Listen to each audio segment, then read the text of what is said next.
everyone, it's Vicky here from Crafty Heaven and thank you very much for joining me today.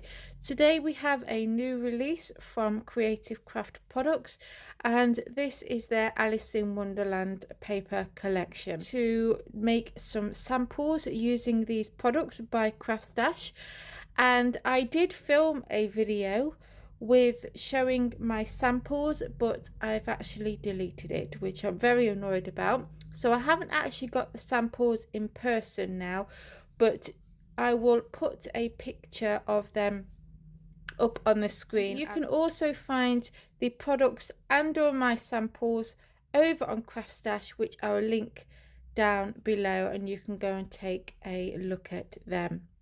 So the first thing we have is the stamp set. So this is their A5 stamp, and you also get the coordinating dies as well. We have the stamp set, and isn't it cute?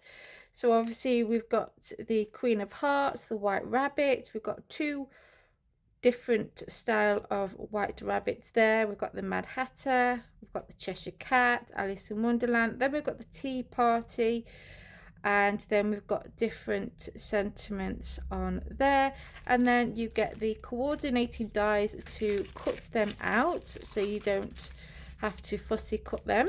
Then we have the 8x8 paper pack. You get some foiled papers and you get some normal patterned papers, and each one has a gorgeous design on them. So that's what they look like. They're A5 sticker sheets. As you can see, I've used quite a lot of mine, but you get some tickets, you get some arrows, flowers, different images of the characters from the film, you get sentiments, and yeah, love that. Ephemera pack, and as you can see we have some beautiful images. Look at that one, how stunning is that? We've got some flowers, we've got the cards, some sentiments, and you get quite a lot in there, and I absolutely love that. And before we get on into the tutorial, I will show you all my samples that I had created using these products, and I really hope that you enjoy the tutorial. And again, everything will be listed down below as well. All right guys, and also Happy New Year.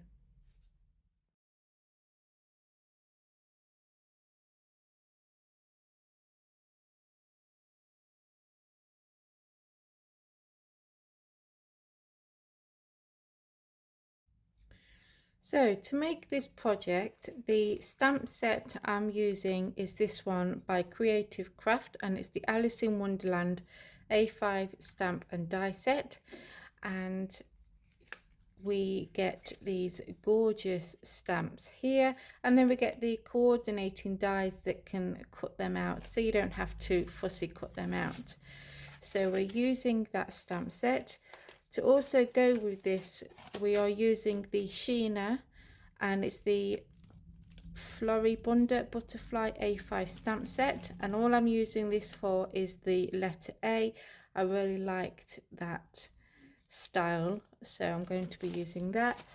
And then we're using the Twisted Bonbon cracker die set, and we're just going to be cutting out a couple of the hearts from this die. So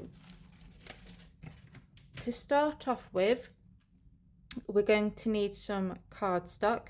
So I've got two pieces here, one that measures 6.5 by 6 inches, and then I've got this piece that I want to cut down to 6 by 6 inches, but I've made it slightly bigger because I want to do some distressing first, and then I want to trim it down, so then I've not got that harsh line when you do your blending.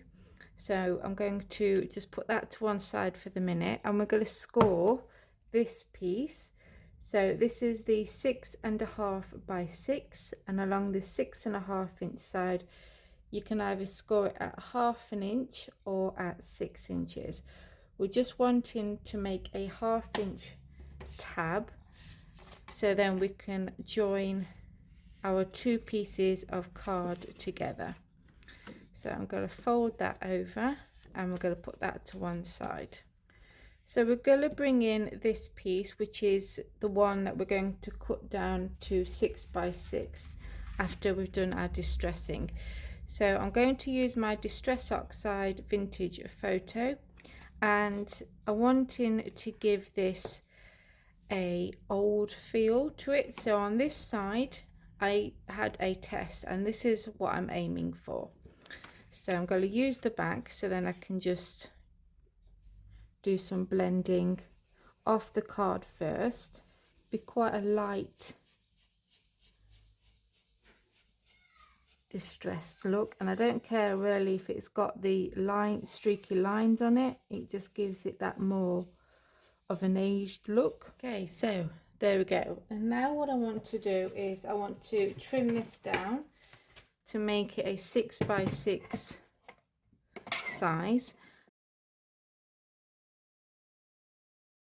and then we're going to join those two pieces together to make our top folding card. I have cut my A off that sentiment there, but it doesn't affect the stamping because you can just place them back together when you want to make it the full sentiment, so it doesn't ruin it.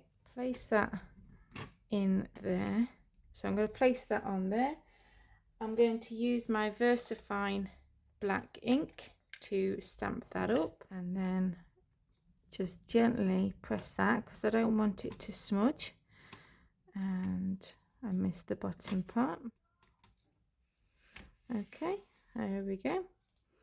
And then I'm going to do it on the bottom.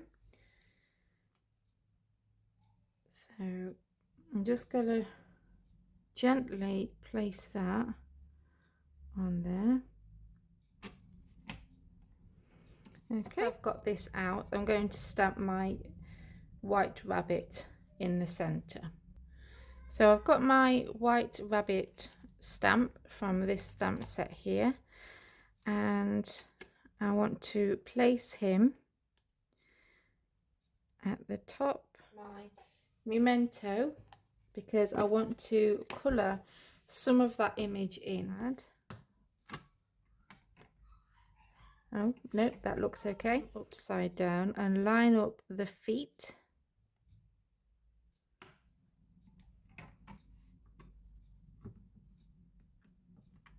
And there we go. Okay, so I'm going to take that out. So the way I got these curves is I just got my magnet from my stamping tool, and in two corners I'm going to have the curved, and then I'm just going to draw lines up to the A and the hearts.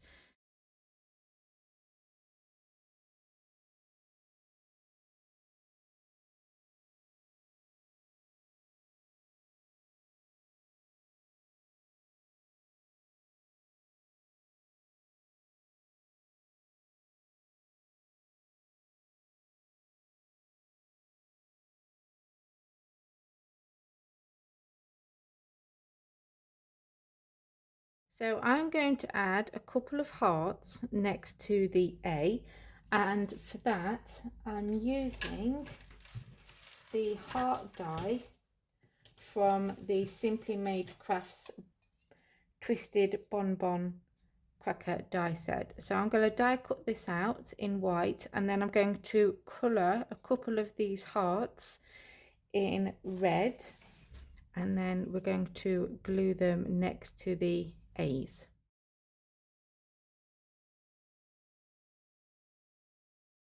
Bow, and for that I'm just using this blend that I got from Stampin' Up, but you can use any colour you want, and I'm using a dark blue.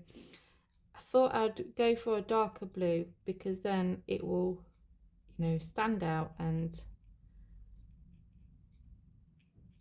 I was thinking of going for a lighter blue, but then I thought it might look a bit lost. So I have stamped my sentiment here already, and it says, "Sorry I'm late to help celebrate." And again, it's from this stamp set here, and I'm going to place that in the middle, but I want to give that a bit of a distressed look because it looks very white against the rest of the card. Okay, so now we're going to add our sentiment. So I was originally just going to place that there, but then I thought it just looks a bit lost and it needed something else. So I've cut a piece of vellum, and this measures 6 inches by 7/8 of an inch. Then I got one of the borders from the ephemera pack, and I cut this down to 5.5, and then the vellum, and that is going to go in the middle, and then that's going to get joined on there like so. And then I've got my sentiment, and then I've also distressed that border piece as well, and then that's going to go on there with some foam, and I just thought that looks a lot better. And there we go. How simple and effective does that card look? I absolutely love it. So there we go, guys. As always, links will be in the description bar below if you're wanting to have a look at any products that's used in today's video. And if you enjoyed this video, give it a big thumbs up. Please continue to support my channel by hitting that subscribe button. Until next time, guys, take care. See you soon. Bye for now.